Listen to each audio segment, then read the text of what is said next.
जय भगवान श्री कृष्ण जी। भगवान और आप चैनल के अत्यंत श्रद्धालु भक्तों, ये संसार जिसमें हम सब रह रहे हैं, यहाँ पर सब तरह के लोग हैं।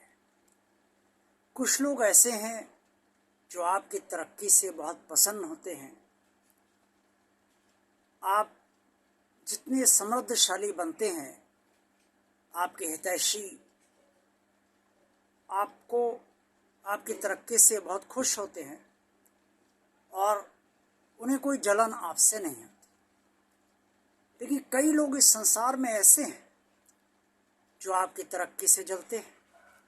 बहुत पैसा कमा रहा है, बहुत प्रॉपर्टी है इसके पास, किस्मत है भाई, सब किस्मत से मिलता है, इसकी किस्मत बहुत अच्छी है, इसके पास सब कुछ है और मेरी किस्मत में कुछ भी नहीं है और बहुत आराम से रह रहा है और मैं हूँ कि उतनी आराम से नहीं रह पा रहा हूँ। अर्थात कई लोग ऐसे होते हैं जिनको दूसरे की समृद्धि अच्छी नहीं लगती और वो हमेशा यही सोचा करते हैं कि ये इतना समृद्धशाली क्यों बन रहा है। अरे ईमानदारी से काम नहीं कर रहा होगा, बेईमानी से काम कर रहा होगा, तभी तो पैसा आ रहा है इसके पास। ऐसी बातें भी लोग सोचते हैं, जबकि होना ये चाहिए कि जिसके पास जो है वो होने दीजिए, उससे किसी को क्या फ़र्क पड़ना चाहिए। जिसके पास जो भी है, बहुत ज़्यादा है तो भी उसी का है और बहुत कम है तो भी उसी का ही है। तो इससे हमें जलन किसी तरीके की नहीं होनी चाहिए। लेकिन जो प्रवृत्ति होती है ना, उस प्रवृत्ति के सभी लोग इस समाज में हैं, इस संसार में हैं। कुछ अच्छी प्रवृत्ति के भी हैं, सतोगुणी प्रधान हैं, वो दूसरों की तरक्की से कभी जलते नहीं हैं, जलन उन्हें नहीं होती। वो सोचते ठीक है भाई, तरक्की कर रहा है, इसने खूब मेहनत करी है और खूब संघर्ष करा है, आज तरक्की कर रहा है तो संघर्ष और मेहनत का ही परिणाम है, अच्छी बात है तरक्की कर रहा है। ये सोच उनकी बहुत अच्छी होती है और इससे उन्हें किसी प्रकार की परेशानी भी नहीं होती। लेकिन जो रजोगुणी होते हैं और साथ साथ तमोगुणी भी होते हैं, उन्हें किसी की तरक्की और समृद्धि पसंद नहीं होती। किसी ने नई गाड़ी ले ली तो लोग सोचते हैं लो, मेरे पास तो पुरानी गाड़ी है, ये नई गाड़ी ले आए। यहाँ तक कि जलन अब परिवार के भीतर भी बढ़ने लगी है। कई परिवार ऐसे हैं जहाँ भाइयों के बीच जलन हो जाती है, बहनों के बीच जलन हो जाती है। किस बात को लेकर? धन को लेकर, भौतिक समृद्धि को लेकर। तुम्हारे पास इतना बड़ा मकान है, मेरे पास बहुत छोटा मकान है, तुम बहुत आराम में हो, तुम्हारा पति तुम्हें बहुत मानता है, मेरे पति मुझे इतना नहीं मानते, वगैरह वगैरह।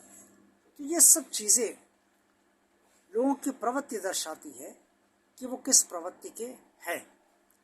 ऐसा नहीं होना चाहिए। और ऐसा जो सोचते हैं वो खुद भी चैन से नहीं रहते, क्योंकि हर समय उनका स्वभाव जो होता है, जो प्रवृत्ति होती है, वो उन्हें इसी बात से परेशान करती है कि सामने वाले के पास बहुत कुछ है, मेरे पास इतना नहीं है। और अगर वही सामने वाला उनके सामने वास्तव में आ गया तो फिर उसकी समृद्धि उन्हें फूटी आंखों नहीं सुहाती, यानी कि उन्हें बिल्कुल पसंद नहीं आती। तो जब कोई भी व्यक्ति किसी से जलन करता है, ईर्ष्या करता है, तो इससे उसको खुद भी परेशानी होती है। खुद परेशानी क्या होती है? वो हर समय ईर्ष्या से ग्रस्त रहता है और इससे शरीर में विकार उत्पन्न होते हैं, प्रवृत्ति और गंदी बन जाती है और विचार दूषित होते हैं। और ये एक तरीके का मानसिक कर्म हो जाता है, जिसका मानसिक फल उसे प्राप्त या तो रोग के रूप में होता है, कोई रोग लग जाएगा, और या फिर किसी और रूप में उसे प्राप्त होता है। लेकिन होता जरूर है, क्योंकि चाहे हम शारीरिक कर्म करें चाहे मानसिक कर्म करें, हर का फल हमें प्राप्त जरूर होता है। मानसिक कर्म का फल मानसिक तौर पर प्राप्त होता है और शारीरिक कर्म का फल शारीरिक तौर पर प्राप्त होता है। इसलिए सभी को अपनी प्रवृत्ति अच्छी रखनी चाहिए, किसी से जलना नहीं चाहिए भाई। जो जितनी तरक्की कर रहा है ठीक है, किसी के पास तरक्की कम है तो वो प्रयास करे, संघर्ष करे, मेहनत करे और उन रास्तों पर चले जिससे वो भी खूब तरक्की करे। सामने वाला ये थोड़ी कह रहा है कि मैं तरक्की कर रहा हूँ, आप तरक्की ना करो, आप भी तरक्की करो। इसलिए किसी से जलने की आवश्यकता कभी किसी को नहीं होनी चाहिए। इससे स्वयं को भी शांति मिलती है और सामने वाले से हमारे संबंध भी और मधुर बने रहते हैं। और जब हम किसी से किस तरक्की से प्रसन्न होते हैं तो इससे स्वयं को भी प्रसन्नता मिलती है और ये श्रेष्ठ मानसिक कर्म होता है जिसका अच्छा श्रेष्ठ मानसिक फल भी मिलता है। भगवान और आप चैनल आप सब लोग देखते रहिए। आज का वीडियो आप सबको पसंद आया तो इसे लाइक अवश्य कीजिए और जिन जिन श्रद्धालु भक्तों ने भगवान और चैनल को अभी तक सब्सक्राइब नहीं किया है वो इसे सब्सक्राइब अवश्य कर दें। कमेंट्स बॉक्स में आप सब जो कुछ भी कहना चाहें वो अवश्य कहिए और इस चैनल को ज़्यादा लोगों को शेयर कीजिए ताकि आप सब की तरह अन्य लोग भी इस चैनल से लाभान्वित होते रहें। देखते रहिए भगवान और आप चैनल। आप सबका कल्याण हो। जय भगवान श्री कृष्ण जी।